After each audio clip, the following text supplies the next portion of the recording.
12 की इतिहास की बुक का चैप्टर 13 महात्मा गांधी के प्रारंभिक आंदोलन और उनके राजनीति में उनकी भूमिका और उनकी विचारधारा। इस चैप्टर में हमने काफ़ी कुछ देख लिया था और हम इस चैप्टर में पिछले जो वीडियो बना है उसमें हम बात कर रहे थे क्रांतिकारी आंदोलनों की, कि किस तरह से देश के जो युवा हैं वो अब अहिंसा का रास्ता छोड़कर हिंसा का रास्ता अपनाकर क्रांतिकारी तरीक़ों से स्वराज प्राप्ति के लिए संघर्ष करने पर उतारू हो गए हैं। और इस तरह से हमने बहुत सारे क्रांतिकारी आंदोलनों के बारे में देखा, जिसमें हमने काकोरी कांड के बारे में देखा, हमने सैंडर्स की हत्या का बदला कैसे सैंडर्स की हत्या कैसे की गई उनके बारे में देखा। इस तरह से जो बहुत सारे क्रांतिकारी आंदोलनों के बारे में, क्रांतिकारी घटनाओं के बारे में हमने जिक्र किया। फिर हमने देखा कि नेहरू रिपोर्ट जो पेश की गई थी उसके द्वारा भी संविधान निर्माण की कोई बात नहीं की जा सकी और वो रिपोर्ट जो है वो भी अब खारिज कर दी गई। इसके बाद आज का जो वीडियो है उसमें हम बात करेंगे कांग्रेस के लाहौर अधिवेशन की, जिसमें पूर्ण स्वराज का प्रस्ताव पारित किया गया है। तो चलिए वीडियो में स्टार्ट करते हैं। जब नेहरू रिपोर्ट को अस्वीकार कर दिया गया था तब उसका वास्तविक उद्देश्य ही समाप्त हो गया था। अब कांग्रेस ने कलकत्ता अधिवेशन में औपनिवेशिक स्वराज के स्थान पर पूर्ण स्वराज को अपना लक्ष्य बनाया। अभी तक जो है कांग्रेस वो औपनिवेशिक स्वराज की मांग कर रही थी, मतलब कि भारत अब ब्रिटेन का उपनिवेश रहे, उससे उन्हें कोई आपत्ति नहीं थी, लेकिन शासन करने का अधिकार वो खुद चाहते थे। इसीलिए अब तक कांग्रेस की जो मांग थी वो औपनिवेशिक स्वराज की थी। लेकिन जब नेहरू रिपोर्ट को ही अस्वीकार कर दिया गया और उनका जो वास्तविक उद्देश्य था वो ही समाप्त हो गया, तब यहाँ से फिर कांग्रेस ने अपनी नीति में परिवर्तन किया और अब कांग्रेस औपनिवेशिक स्वराज के स्थान पर पूर्ण स्वराज की मांग करने लगी और उन्होंने अब पूर्ण स्वराज को अपना लक्ष्य बना लिया। इसके बाद 31 दिसंबर 1929, ये जो डेट है उसको नोट करना, 31 दिसंबर 1929 ईस्वी को लाहौर में रावी नदी के किनारे पूर्ण स्वराज का प्रस्ताव पारित किया गया और पंडित जवाहरलाल नेहरू ने कहा कि उनके अनुसार हम भारत के लिए पूर्ण स्वतंत्रता चाहते हैं। कांग्रेस ने ना कभी स्वीकार किया है और ना कभी स्वीकार करेगी कि किसी भी प्रकार ब्रिटिश संसद हमको आदेश दे। हम उससे कोई अपील नहीं करेंगे, लेकिन हम पार्लियामेंट और विश्व की आत्मा से अपील करते हैं और उनसे घोषणा करते हैं कि भारत किसी भी विदेशी नियंत्रण को स्वीकार नहीं करता। मतलब यहाँ पे नेहरू जी ने स्पष्ट रूप से क्लियर कर दिया है कि अब हम किसी के अधीन नहीं रह सकते। अब कोई हम पर शासन करे ये हमें स्वीकार नहीं है, कोई हमें आदेश दे ये हमें स्वीकार नहीं है। और हम जो विश्व की आत्मा है या पर जो विश्व की पार्लियामेंट है उससे हम अपील करते हैं, यानी कि विश्व के जितने भी देश हैं उन सभी देशों से नेहरू जी ने अपील की कि वो इस बात को स्वीकार करें कि हम किसी भी तरह के विदेशी नियंत्रण को स्वीकार नहीं करना चाहते और हमें अब पूर्ण स्वराज दिया जाए। तो ये जो घटना है, इस घटना का इतिहास में बहुत ही महत्वपूर्ण स्थान है। जब यहाँ से क्वेश्चन आता है कि पूर्ण स्वराज की मांग सबसे पहले कहाँ की गई, कब की गई और कैसे की गई, तो आपको बताना है कि 31 दिसंबर 1929 को लाहौर के रावी नदी के किनारे पंडित जवाहरलाल नेहरू के द्वारा पूर्ण स्वराज का प्रस्ताव प्रस्तुत किया गया था। इस अविश्वसनीय सम्मेलन में हजारों लोगों ने भाग लिया व पूर्ण स्वराज का प्रण लिया।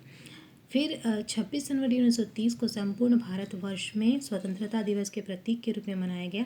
अहिंसात्मक आंदोलन आरंभ करने की बात भी कही गई। ये जो डेट है ये भी नोट करना कि सबसे पहले स्वतंत्रता दिवस कब मनाया गया था, तो 26 जनवरी 1930 ईस्वी को। तो ये था कांग्रेस का लाहौर अधिवेशन, जिसमें पूर्ण स्वराज का प्रस्ताव पारित किया गया और उसमें औपनिवेशिक स्वराज को अब खारिज कर दिया गया कि उन्होंने ये साफ कर दिया कि वो औपनिवेशिक स्वराज नहीं चाहते, बल्कि अब वे पूर्ण स्वराज चाहते हैं और अब किसी भी तरह के विदेशी नियंत्रण को स्वीकार नहीं करेंगे, किसी भी तरह के विदेशी आदेश को नहीं मानेंगे। अब हम आगे बात करेंगे सविनय अवज्ञा आंदोलन की, कि सविनय अवज्ञा आंदोलन की शुरुआत कैसे हुई। तो ये आंदोलन 1930 ईस्वी में शुरू हुआ था। महात्मा गांधी के नेतृत्व में भारतीय जनता ने सविनय अवज्ञा आंदोलन प्रारंभ किया था।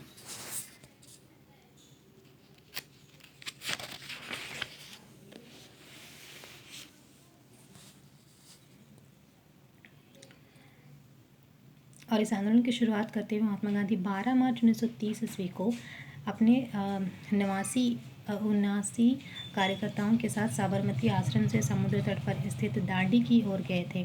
241 मील की यात्रा समाप्ति में 24 दिन का समय लगा। यह एक ऐतिहासिक यात्रा थी। सुभाष चंद्र बोस ने इसकी तुलना नेपोलियन के एल्बा से लौटने पर पेरिस यात्रा से की थी।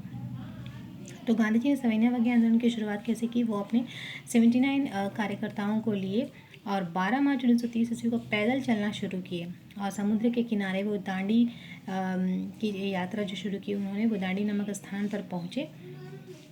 24 दिनों तक वो पैदल यात्रा करते रहे और कुल 241 मील की यात्रा उन्होंने की। और जब वे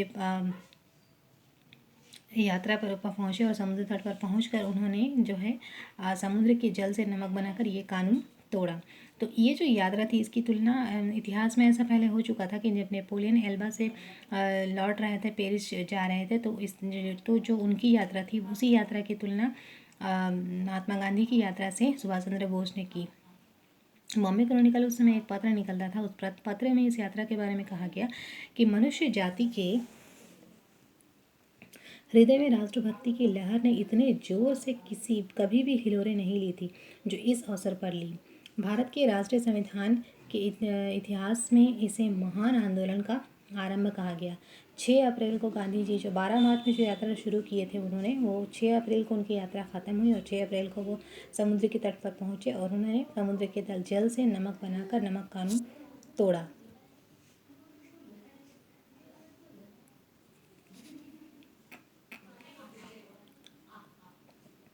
और नमक कानून तोड़ने के बाद उन्होंने कुछ प्रस्ताव रखे अपने कार्यकर्ताओं के समक्ष, संपूर्ण देशवासियों के समक्ष उन्होंने ये प्रस्ताव रखा कि हर गांव में नमक कानून तोड़ा जाए। दूसरा उन्होंने कहा कि शराब, अफीम, विदेशी कपड़ों की दुकानों पर धरना दिया जाए। फिर उन्होंने कहा कि सरकारी संस्थाओं का त्याग किया जाए। फिर कहा कि सरकार को किसी भी तरह का कोई कर न दिया जाए और विदेशी वस्त्रों की होली जलाई जाए। ये जो 5 कार्यक्रम है वो गांधी जी के द्वारा प्रस्तुत किए गए थे। इसे भी याद कर लेना और नोट कर लेना।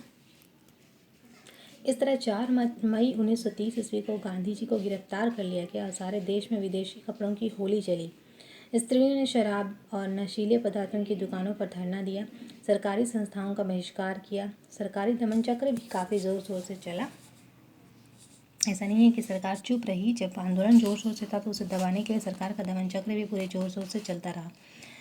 तो ये था सविनय अवज्ञा आंदोलन की शुरुआत। अगर आपको सविनय अवज्ञा आंदोलन पर नोट लिखने के लिए बोलेगा तो इस तरह से आपको लिखना है कि गांधी जी ने कैसे सविनय अवज्ञा आंदोलन शुरू की, कितने कार्यकर्ताओं के साथ उन्होंने ये आंदोलन शुरू की थी, कब यात्रा प्रारंभ की, कब यात्रा ख़त्म हुई, कितने दिनों तक की यात्रा थी और कितने मील की यात्रा थी, और यात्रा कंप्लीट होने पर यानी कि अपने गंतव्य स्थान पर पहुंचने पर गांधी जी ने किस तरह से नमक कानून तोड़ा और उसके बाद अपने कार्यकर्ताओं के समक्ष और देश भर की जनता के समक्ष उन्होंने कौन कौन से प्रस्ताव रखे और फिर उसकी प्रतिक्रिया स्वरूप कैसे गांधी जी को गिरफ्तार कर लिया गया। और गांधी जी की गिरफ्तारी के बाद भी ये आंदोलन जारी रहा और हर पूरे देश में जो है विदेशी वस्त्र जलाए गए। स्त्रियां जो थी उन्होंने इस आंदोलन में जोर शोर से हिस्सा लिया।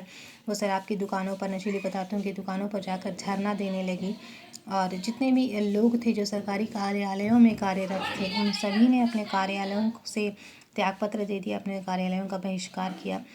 तो इस तरह से ये आंदोलन जो है अपने जोर शोर से चलता रहा और काफ़ी सरकार का दमन चक्र भी इसी तीव्रता से चलता रहा और अंततः ये आंदोलन दबा दिया गया। इसके बाद जो है सरकार की प्रतिक्रिया शुरू होती है और सरकार ने अपनी प्रतिक्रिया स्वरूप गांधी जी को सम्मेलन करने के लिए, वार्ता करने के लिए बुलाया है और फिर गांधी जी ने के साथ सरकार की 3 गोलमेज सम्मेलन हुई है, राउंड टेबल मीटिंग, जिसमें कि गांधी जी के साथ जो ब्रिटिश वायसराय थे वो बातचीत करना चाह रहे थे। तो हम आगे देखेंगे कि किस तरह से तीनों गोलमेज सम्मेलन हुए और हर एक गोलमेज सम्मेलन में किन्होंने भाग लिया, किन्होंने भाग नहीं लिया और किस गोलमेज सम्मेलन का क्या परिणाम निकला, यह हम नेक्स्ट वीडियो में देखेंगे। आज का ये वीडियो हम यहीं पे एंड करते हैं। Thank you.